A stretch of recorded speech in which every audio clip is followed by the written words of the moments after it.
Okay, I have that live button, Sally, and I know I we see have it. our tea. My cup actually matches my shirt. I hope yours does too. Oh, I didn't get that memo. That's okay. I'm not in my own house, so I have to take what I can find. But it matches the pillow behind you, so that's okay.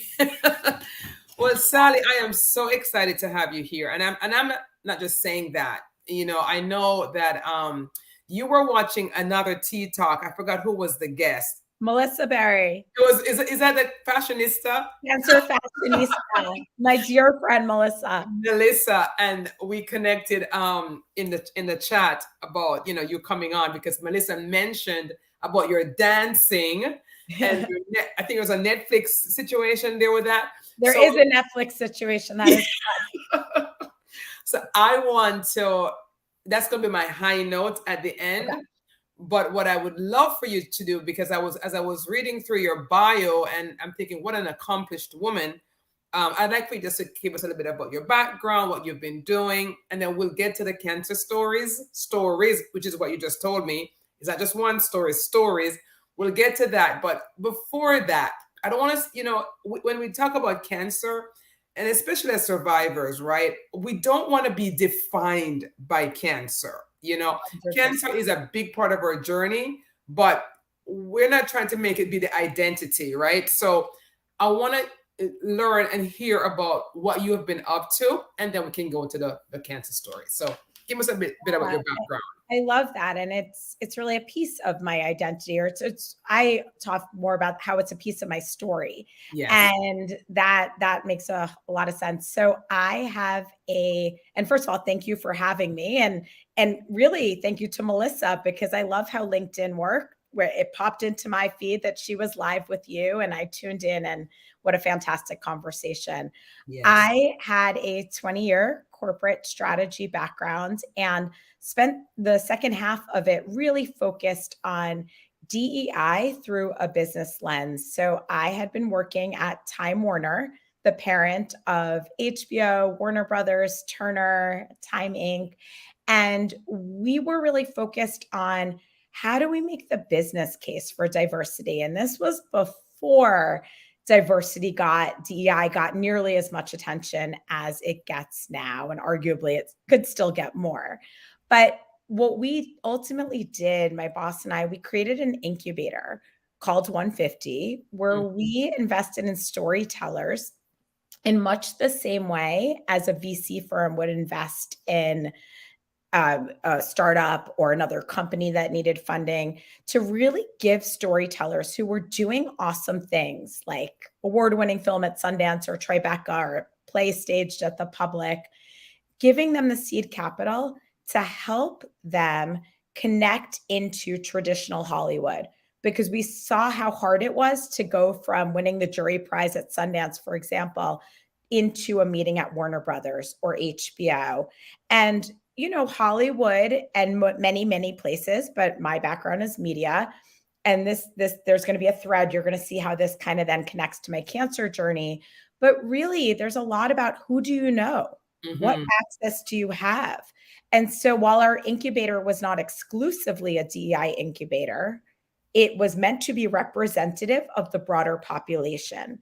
So it certainly was it was created with the mindset of how can we make sure that we are representing diverse voices in every capacity, and how can we make sure that our company, right? Because Time Warner at the time, now it's part of Discovery, but Time Warner was this company that had brands like HBO and Warner Brothers and the Turner networks, which is CNN and Cartoon Network and TBS. How do we make sure that they evolve with this country so that their audiences and our content, and that means who are the actors and the actresses, who are the directors, who are the screenwriters, who are the casting agents? Because so often companies were coming at DEI from like just a pure numbers perspective. Right. Like, is our finance department diverse enough? Is our total headcount diverse enough? And we said, okay, that's great and that's important, but what about our storytellers? Whose voices are we amplifying? So that is what is called OneFifty. The fun fact about the name, because people always say, well, where did you come up with this name? It's the number 150 written out. And we found this tidbit about the Warner Brothers. There were 4 Warner Brothers in the early 1900s who created the company, and they had $850, and they needed an extra 150 to buy something called a kinetoscope. They needed 1,000 total. They were 150 short. And from that 150 loan that they got, great things happened. Small investments lead to great things. So that is what OneFifty is. And so I sort of felt like I had the highlight of my media career. And that basically was like, I'm so proud of this incubator, but also I don't know if I'm still meant to stay in media. I've been doing this for 2 decades. And I was feeling increasingly called into the well-being space, but not sure in what way. And then I got the first cancer diagnosis. And we will go into that, so much that you've said. I love, and you and I chatted a little bit before the show, but I love what we talked about, what you said, the business case, the business case, looking at it in a broader way. When we hear DEI, it's such an ugly word nowadays, which is unfortunate. And you were doing DEI before DEI was the buzz, before Me Too and whatever. And the reason why you were doing DEI was not from a place of, okay, only because I want to check boxes or what's my head count. You were saying, how can we evolve with the country? How can we represent all these voices through storytelling? How can we, have, some of these producers and writers write stories from their voice? It just makes practical sense, right? Because the country is diverse. And so it's just beautiful for me when I can hear this perspective on DEI. Not just in DEI feels like an entitlement and how it's banded around, and it's not. It's just a business case. It just makes sense. So thank you for really talking about OneFifty and being part of that, just having the vision with your co-creator to see that it just makes sense to do it that way. And so thank you for sharing that. And now you said something, another thing that's interesting to me, because I'm learning about magnetizing again and energy and all this stuff. You said you wanted to be in the well-being world and you didn't know how. You didn't know how you're going to get into that because you're from media and from corporate, but you wanted to go into well-being. It's too different. This is totally different. But then the well-being world called you, I would say, in a very interesting way. So tell us about the phone call, the first phone call. 100%. And I love how you positioned that. It did call me. It literally called me on a very rainy Thursday morning in December in 2015. And I wasn't shocked with that first phone call. I have to say, my mom had breast cancer when I was in high school. And thankfully, 3+ decades later, she's doing great. So knock wood, hers never came back.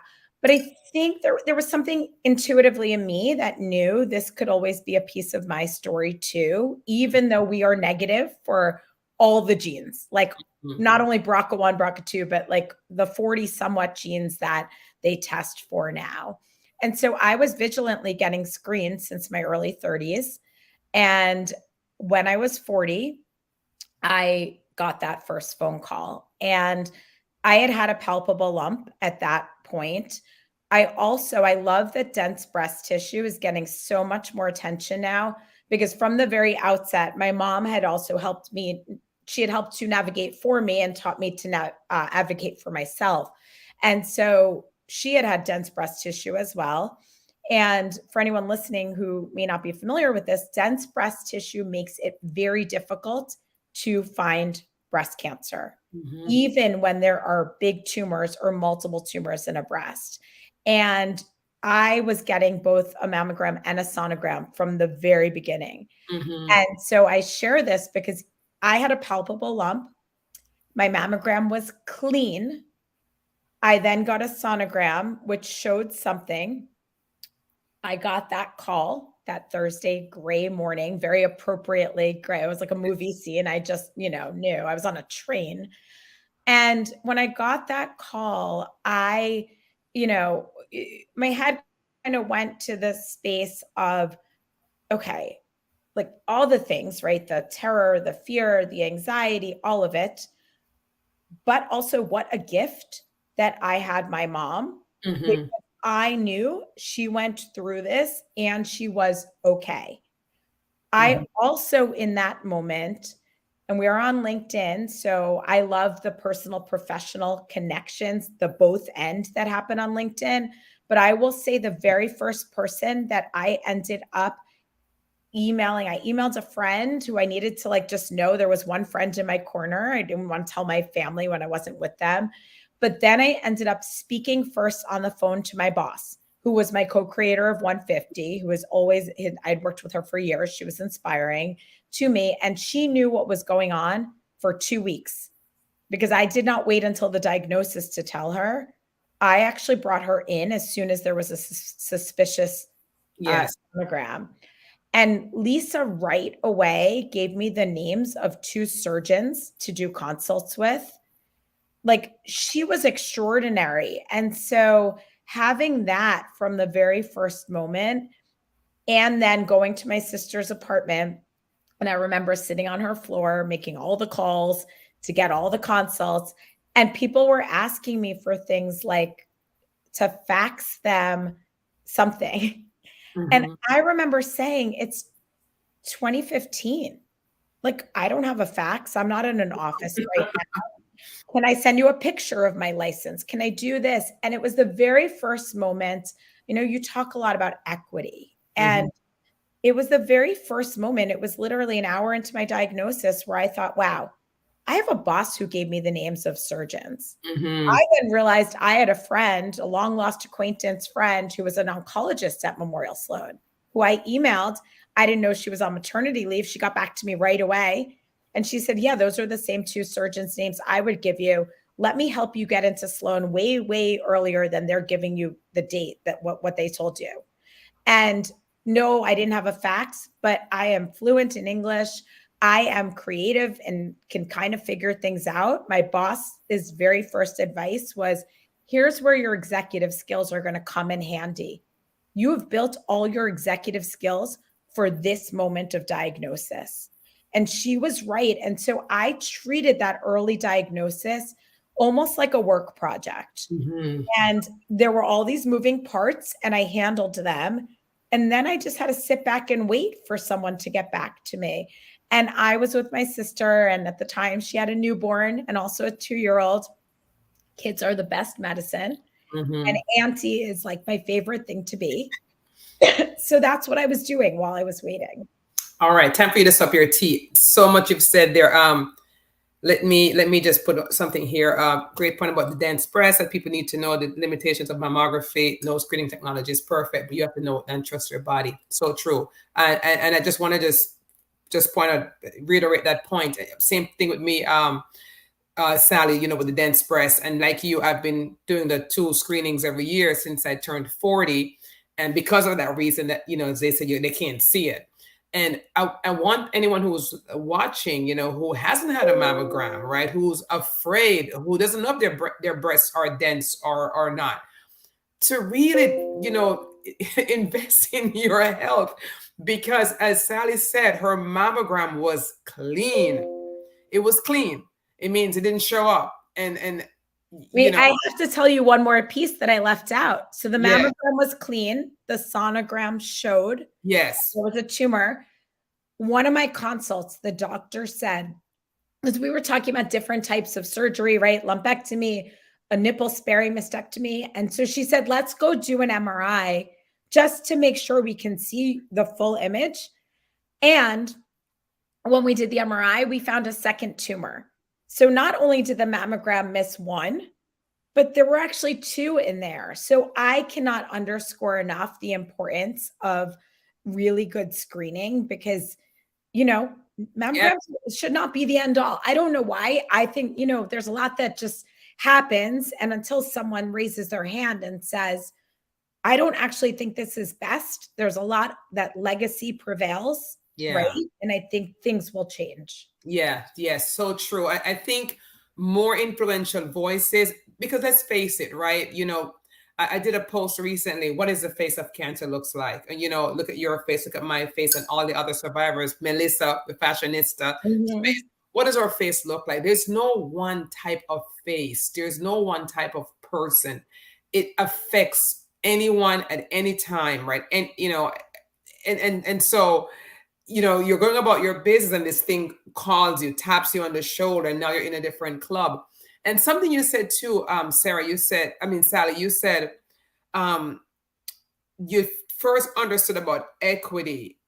And I think the word might even be privilege, not in a bad way as they talk about privilege, because people say privilege, I think it's white versus Super black. privilege. Yeah, but this is what you're explaining. And privilege, black people have privilege too. I had a very good you know, medical experience, and I have to share that with people, you know, but it's because of what you said, using your executive experience, using, you know, a little bit of your education, being an informed patient. And so, like you said, you had someone who gave you two doctors right away. You had a friend at Memorial. You had this other contact. You had a great boss. I mean, the support system was there, and I was in a similar situation. And so it does make a difference. So, all right, we'll continue your story. So that was your first call, and then you waited for that. Yeah, and I you know, ultimately had a couple of consults and went forward with the plan for double mastectomy, and then I had ACT chemo for, you know, a couple months, so it was 8 sessions total. And then I started on tamoxifen, and by all accounts my cancer had been early stage 2. It was behind me. I very much was trying to move forward. I think there is like a little bit of a disconnect sometimes between what patients are led to believe. Like you see these images, like I finished chemo. I'm like, you know, they tell you go on with your life, right? And I think that for me was that first moment, because during chemo, during cancer, during surgery, I was like, I got this. And then all of a sudden, there's a little bit of a crash, right? That not as many people who are not within the survivor community are always aware of, because it's after you're less tethered to the hospital, to the doctors. You know, they're like, go, you're good. Like, Yeah. go back to your life. And you're like, hi, I'm still mostly bald.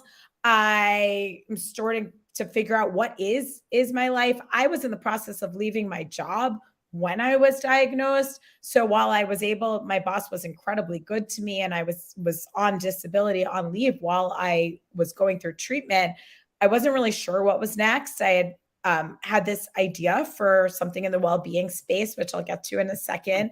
But that moment is really, it is not one just moment. There's like this, there's a little bit of this going on, right? There's like that high, and everyone expects you to be up here. And you're like, okay, but like, I don't have any appointments for a month or 2 Right. months. What am I supposed to do? What if I feel a pain? And so I just share that because that is so normal. And many, if not most survivors have felt something similar. I will share one statistic, which was I asked a nurse at the, you know, the hospital I was treated at, is this normal? Like I was so positive and I felt okay. I felt strong, and now I'm anxious.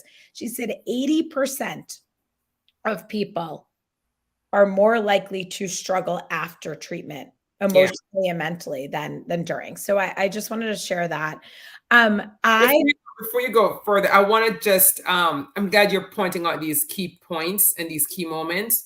I have my integrative oncologist is going to be on our show on the 17th. Love that. And she was the woman who said to me, because I was doing very well, you know, like you said, on the high. And she was the woman who said to me, but most of who we see in the therapy side of integrative, that particular branch had also therapy, are people who, when they're done with radiation and chemotherapy, they have the panic attacks. Because like you said, there's nothing, you're not tethered. When you're in treatment, you feel like you're getting help, and then treatment stops. And you're like you said, what if I feel something? What do I do? Because the treatment is not over. So I'm glad that you're bringing that out. 100%. Yeah. And it's like the diagnosis usually comes out of nowhere. So it's like things can be fine and good and all is well. And then that's when there's that moment of disruption in our lives. Yes. And I think that's why, from a cognitive perspective, I get it. The brain is sort of rewiring itself to say, hey, something really unexpected and horrible can happen at any point.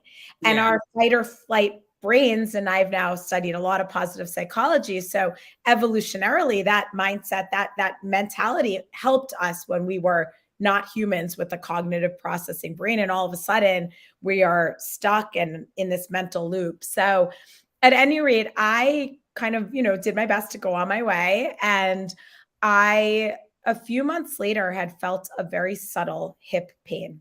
And when I say subtle, my oncologist asked, like, on a scale of 1 to 10, and it was a 0.5. I remember vividly, I said, it's not even a 1. It's more like I feel my hip. And I'm very in tune with my body. We talked a little bit. I know we'll get back to dance. And so I am a big believer that our bodies speak to us, and it's up to us to really listen. And that doctors, they do their best, and they are judging all of us based on what they've seen before. But we know our own bodies. And so my oncologist was not concerned. It was not that painful. I've now learned, if things don't linger for that long, all of us have pain. I was 40 at the time, 41 at the time, right? Everybody aches, and I'm very active. So after about 4 months, when it didn't clear up, we did some scans. And ultimately, although an MRI looked a little questionable, PET scan, bone scan, blood test, everything checked out. And so over the course of 2017, I had multiple scans, repeat MRIs on that same hip. And cancer tends to grow. And I had an MRI in March, July, December. It was the same exact image.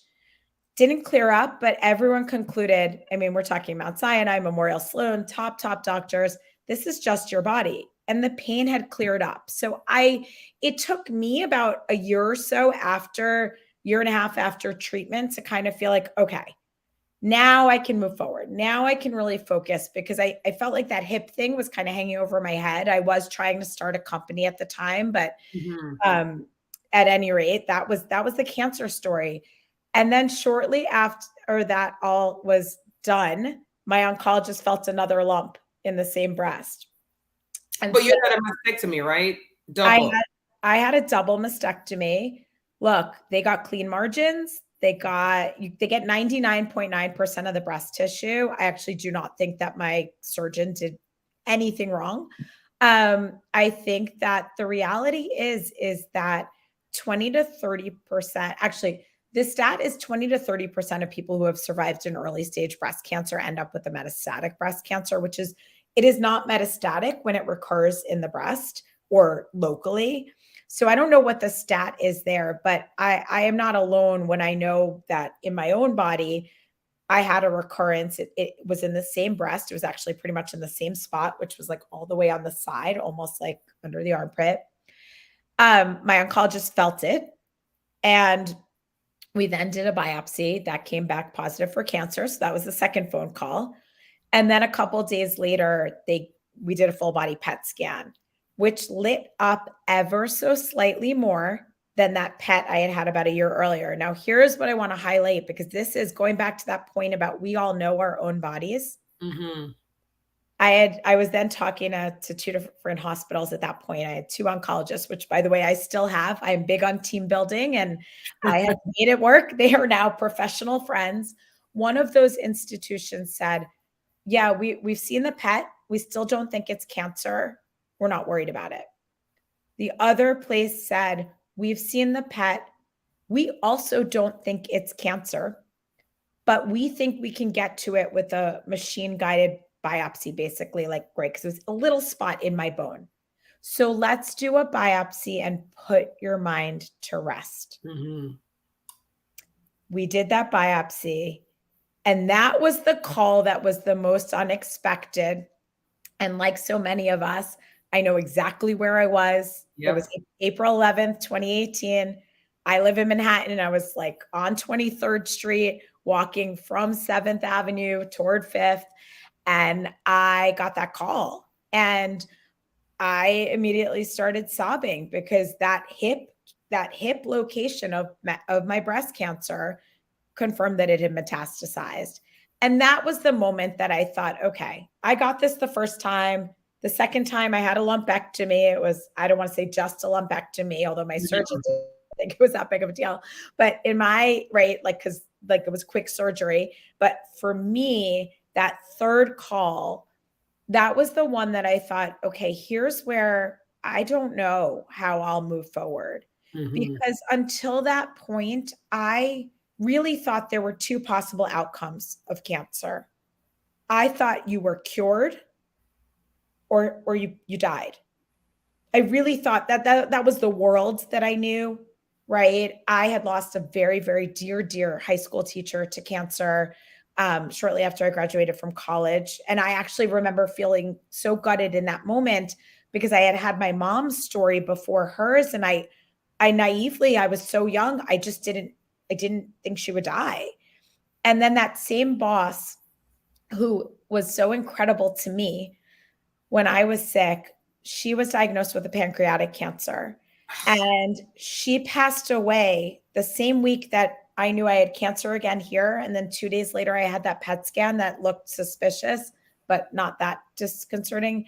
She died that Friday while I was on my way to my surgeon's office to sign up for more surgery. And so Lisa's death and really her life and our connection, this necklace actually is from her, but that is such a reminder to me too. And that's where I want to take this in terms of that stage. So I'm diagnosed in that moment with a metastatic breast cancer, which by definition is incurable and stage 4. And yet a stage 4 breast cancer this was 2018, but here I am over 5 years later. I feel as if I am thriving. I am on medicine, yes, but I am living a life that feels like I am flourishing. It's not a story I tell myself. It's a both end. There are moments I feel incredibly scared and, right, that both end. And there are moments that I can tell you that I am living my best life because of some of the opportunities that have come alongside the obstacle. And because I now know that someone can live for decades with a stage 4 breast cancer, that is not everyone who gets that diagnosis. I want to be clear. There are some very lucky breaks I have caught. I am obviously not a doctor, but I tell my oncologist, I'm in my late 40s now. I plan to live to be 88 because if you take an infinity sign and turn it, it's an 8. So I'm going to be 88 because it's double infinity. And one of my oncologists actually said, well, why not 100? So I have said to her, until you tell me that's not going to be my story, I'm going to live with the hope that it is. Oh, wow. That is so much. Let's pause for a second. I'm going to take some questions, but that was a whole lot. That was a whole lot. Whole lot. All right. So here is Sarah. Sarah is my partner in crime on this show. Sarah, what a powerful journey. I'd love to hear if Sally thinks there are seasons for the stages of grief to acceptance and ways we can move through these with the least amount of trauma and the most amount of inner healing. Everyone's timing and capacity is different, and we know so much of the disease process is mental. It would be great to hear your point of view. Well, thank you, Sarah. And also thank you, Sarah, for having me as well, because I know you guys are teamed up on this amazing effort. It is true and so important to point out, right? Everyone's timing is different. Everyone's capacity is different. We all have different things and people and activities and support that we lean on. For me, the two things that I have leaned into most consistently throughout cancer, I'm going to give that like little dance shout out first, because that I know we're going to come back there, but dance was incredibly important to me throughout all the early stage stuff. So I never missed a class during chemo, for example. Didn't mean I was 100%, but I had decided early on, even if I don't feel well, even if I'm tired, I know I had a dance community. I have a teacher who's near and dear to me and women who I was dancing with weekly on Monday nights. So for me, I knew that I was going to be better after. class than before. If it meant that better was 100%, great. But if I started out 10% one day, if I was really, really tired and all I could do was lie on my mat, but I was going to be in community with a sisterhood, then I would probably get from 10 to 20 or 10 to 30. So dance was one thing that I leaned into. And I actually scheduled chemo. I chose Wednesdays for chemo because I knew that by Monday I would most likely feel well or well enough. And so that was a very conscious decision on my part, that this is one of the things that I'm going to honor in my calendar. Other things may get a no, but that was one important thing to me because dance was part of my identity and being part of that community was important. And the second thing was my nephew, and I had one niece at the time of the first diagnosis. Now I have two. And really being auntie and spending time with children who are so present and so real in the moment. My whole family was incredible. I have two siblings, three, because my sister is married, and my parents and everyone. It was like a divide and conquer. And as amazing as the adults are, it's also easier to sense the fear in other adults who love you. Right. And kids don't have that. And so the kids were just incredible because I was still just auntie. And what a gift to me to be able to have that sense of normalcy. And still to this day, I envision them in my PET scans, right? Pets are narrow tubes. I have a pet playlist. I have a whole routine. I wear fun socks. And I visualize my nephew, who's now 9.5. The girls are 7.5 and 5.5. I visualize them growing up, and I visualize myself there with them. And to me, that's really, really powerful. So those are the two things that were consistent for me, Sarah. And then beyond that, in terms of knowing everyone's timing and capacity and all of it is true. We are all different. So what I would say more generally is really getting honest with yourself about what are my things. Not a whole list of things, because we can all go crazy. I went totally crazy initially. I had a spreadsheet. I think my oncologist, I'm an MBA. I have a mug a friend made me that says Excel is my love language. So I made a spreadsheet for cancer, for chemo. And it was like, did I have 8 glasses of water today? Did I eat protein today? Did I go for a walk with 10,000 steps today? Right? You go down the list, and it was exhausting. And it didn't last that long. I ultimately did not stick with that. But that was when I was trying to do everything. And what I would say to someone instead is to lean into your own self-awareness, to trust your own. We talked about knowing your body. Trust your gut, your heart. Our hearts and our guts existed long before our overthinking brains. So let yourself be with you for a minute and say, what is going to be what helps me connect into myself and lets me believe I'm okay in just this moment, not in a week or a month or a year, but in this moment. And first thought, I have a playlist. Sia, I love Sia in particular. So if I play Sia Unstoppable as one example, I know I am ready to go. If I need a sadder song, I know what to cue up there too.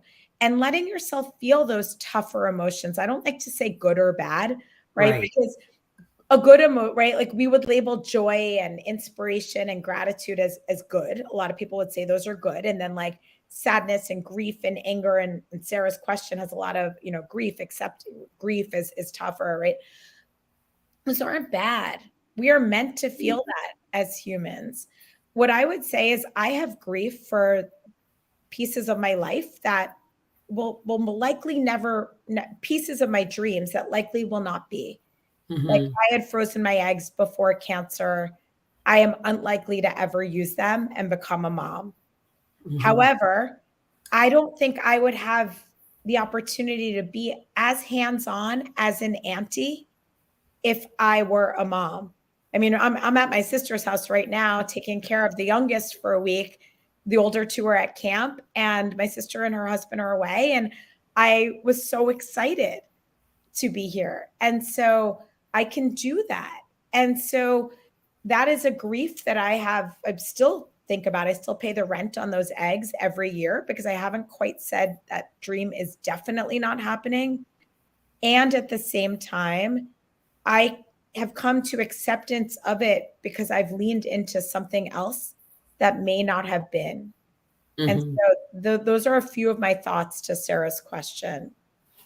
Well said. Drink some more tea. I'm going to go to Ilana. Just listening to your body, how important. We have heard this time and time again from our guests. Thank you for making sure we hear this again and again. And Sarah said, such clarity, directness, and honesty. As a patient myself, Sarah, it does not have cancer, but Sarah has an autoimmune situation. And so she says, I love how you communicate so that it touches me personally and helps me learn new ways to use my voice. I believe you are inspiring a lot of people who's going to be watching this, you know, Sally now, and who's watching it in the future. Like Sarah said, she also has an illness, but it may not be what you have, but it's still, how do we cope? How do we cope with the challenges of our illness? How do we cope with the, like you said, some dreams you got to put to the side, maybe, but then, you know, like I said in my last tea talk, you remission, right? You remission your mind, like, all right, maybe I can't do that, but I can do this other thing. No, you're the greatest auntie that ever lived because you're able to give time to your nieces and nephew. Peter says, what's such an unbelievable experience, but breast cancer is not a death sentence. People can and do live with metastatic breast cancer today. Peter, by the way, Sally is a scientist on our team. So this is what we talked about before the show, that we know that the statistics for metastatic breast cancer is a lot better now than it was back in the day, right? When, like you said, it was a death sentence. It was live or die. You also have your mom who's 30 plus years survivorship. So she must have gotten her cancer under 50 as well, right? She was 46, so she was a little older than I was at my first diagnosis. I was 40.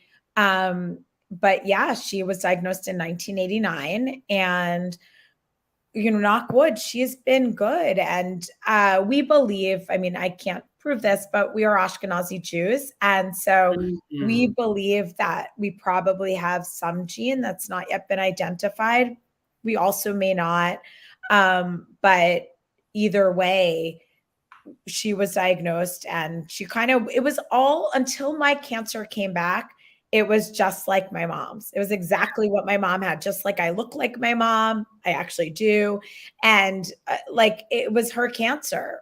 Same, slightly different version of a mastectomy, but similar surgery and same chemo. I mean, and then I was on tamoxifen.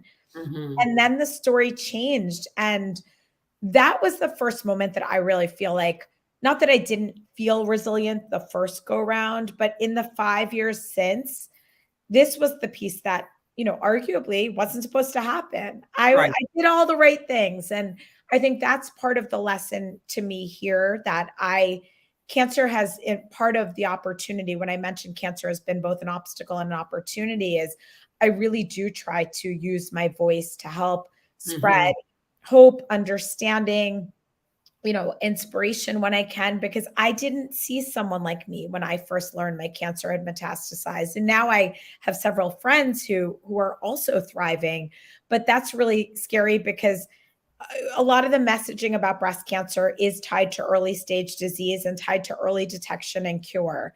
And what I was starting to say is I did all the right things. And I went to Harvard undergrad. I went to Stanford. I have 2 master's degrees.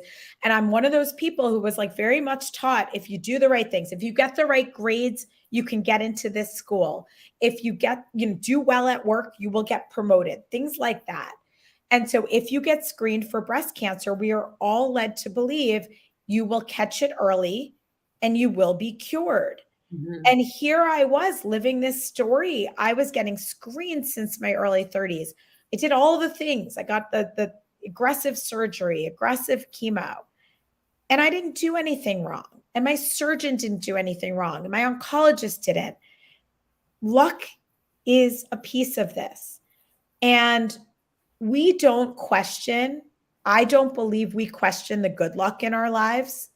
right? Like, I don't Right. question, like, that grew up with privilege. I went to incredible schools. All these moments, my boss knew the name of a surgeon. Like, I had knew it, right? So I don't question the bad luck either. And Mm-hmm. I don't even label it bad luck, because here I am having expanded my voice so much more in this journey with metastatic breast cancer, leaning into what feels like life purpose that Mm-hmm. maybe I wouldn't have found, maybe I wouldn't have discovered without this reality. Mm-hmm. We can't disentangle our lives. So I choose to, look at the good luck in my story, which is the PET scans that have worked, that have shown that my medicine is working, all of these things, Mm-hmm. and trust. And there is a lot of trust. I trust that I just need science to stay. So doctors, like researchers like Peter, perhaps, just stay one step ahead of me, Yes. right? I'm Yeah. in a medicine that was only broadly FDA approved not that long before I needed it. Yeah. Yeah. So I'm just hopeful that that's all, that good stuff continues. Yeah. I will say that, I so agree with you with that, Sally, with the scientific community. I'm so lucky and privileged to work with Total Health because we are the largest provider of free medical oncology CMEs in the country. So I have the privilege of listening to people like Peter and Sarah, also attending these conferences and hearing what's coming down the pike, what's working, what may not be working. And so sometimes, it may feel like it's too much knowledge, but to me, it's best to have the information. And so I feel hopeful, like you said, about the future. I was reading something yesterday, and I got to talk to Peter and Sarah about this. It was a LinkedIn post about an injection that they're experimenting with that can is shrinking some tumors. And they were using it so far with a couple of the cancers that was very promising. And there's some clinical trials going on right now. They're going to be using it for breast and another type of cancer. And it was just so encouraging just to read it, like, oh, and the article said within the next 5 to 10 years, this will be a norm because it's an injection that I guess attacks the T cells or stimulates the T cells, and it was part of what they use with COVID-19 injection. Part of that injection, part of that formula Yeah. that they are adjusting for cancer. So, like you said, if the scientific community stay one step ahead of cancer, I think we can all breathe a little bit better. And so we I know we've been on here a while, but I want to end with first of all, there's been nothing that's been low in what you're saying to us, right? There's nothing discouraging. Everything has been encouraging and inspirational. Yes, tough story, but still encouraging. And your attitude is A plus. But we want to talk about at the end here, you're dancing. You're dancing through cancer. As we end T Talk, we want to end on a high note because we want to stimulate our T cells when we hang up this call. And so a little birdie told me you were dancing on Netflix or something. So let's end with that story. I am. So I discovered pole or sensual dance when I was about 30, I think, when I took my first class. I really told my friend I was going with her, like, just to be a good friend. I had no Yeah. interest. And as so often happens in life, my friend basically dropped out after a month or two, and I kept going for almost 2 decades now. And ultimately, dance became the biggest gift that I had during my cancer journey, because here I was in a moment. I lost my breasts, I lost my hair, arguably the two body parts that are, for many people, the most feminine, certainly the most Mhm. outwardly feminine. And I had what I called this safe lab to reacquaint myself with my body, whether it was permanently changed or temporarily changed, like to really get comfortable. And I think, I don't know, other people on the call maybe who are listening, like that can be the hardest part sometimes. It's not only the loss and other people seeing the loss, but really being comfortable, just like saying, okay, like let me embrace this as part of myself. And so I say that I danced through cancer, which I did. I pole danced through it, and my surgeon saw a video of what I did because I wanted him to know, like my plastic surgeon, hey, here's what I have to get back to. So like, here's what we have to make sure I can do. And I also filmed myself dancing bald because after cancer, and I separately, this is a little bit of a quick tangent, but I did a photo shoot of myself bald all over New York City after I finished chemo. Wrote an article about that for Allure last November because I realized I hadn't taken that many pictures when I was bald and I wanted to remember it. I hopefully will never be bald again, but I also felt beautiful in that bald, right? At both ends. I really hope that I get to keep my hair. And also I found beauty that I didn't expect to find. And I wanted to remember that. And so the dance thing, I danced through cancer. I never missed a class. And I have video of myself dancing bald. And there was this Netflix documentary called Strip Down, Rise Up. If you had asked me years ago, hey, you're going to be in a Netflix documentary, what do you think it will be about or called? I would not have expected it would be about stripping and dancing, but strip down, rise up. And that really is what I see my cancer journey as: stripping, stripped of body parts, stripping of all sorts of layers emotionally. And yet there is that rising up. There is that ability that when we choose, it is a choice. When we choose to find and feel and trust our own strength, when we choose to lean into that, and for me, a lot of that leaning was in a dance studio, and choose to then share it. Because what I have found is that these are the connections that not only can potentially inspire someone else, but I feel my strength in connecting with someone else about this, because I can say, wow, I came this far. And so the next time that something happens, I know I can do that. Resilience is a muscle we build, just like the other muscles in that dance studio, right? I know when I'm building this muscle or something else, it's harder to see our resilience. So it's important that we can look back and say, yeah, there, I felt it there. I felt it there. We can't always do that in the moment, but when we choose to look back and find meaning, we can move forward with more purpose and trust that the next time life hands us a curveball, we can dance through it. Well said. Well said. And I just want to reinforce what Sally said. You know, if you're feeling stripped down on this call right now or beaten down, whether you're watching on the replay or you're watching live now, there is a rising up. There is a rising up, but it takes a decision on your part. It's intent. You have to be intentional. You can look at it, you know, half cup, half empty, you know, half full, half empty. But if you've listened to Sally's story, I mean, she was stripped down by circumstances, but she's here today inspiring all of us because she chose to rise up. And we're not minimizing the fact that some days, as we said, is an up and down journey, right? But, you know, well, we are. And can I interject one very quick thing? Because the thing is that rising up, it's not one size fits all for any of our challenges. And even within the cancer community, even if two people, my surgeon wrote a book about how, like, even two women or two people who had the same breast cancer, the way it looked, right? One might choose a lumpectomy, one might get a double mastectomy because they're different people. The same is true for the rising up emotionally and mentally. There is no one size fits all, but the two things I will say is that making meaning helps us to stay resilient. And meaning is subjective.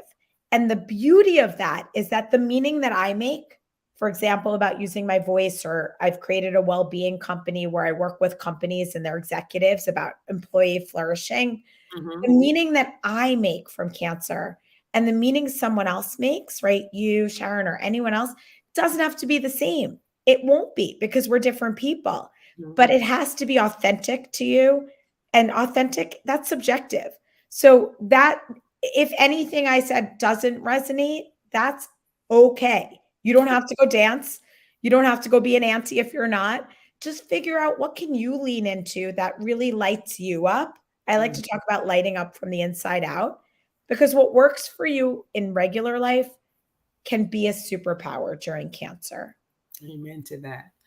Well, thank you, God. Thank you again so much, Sally. Let me just get this last comment from Sarah. She said, love you. I don't know you, but I hope to know you more in this lifetime.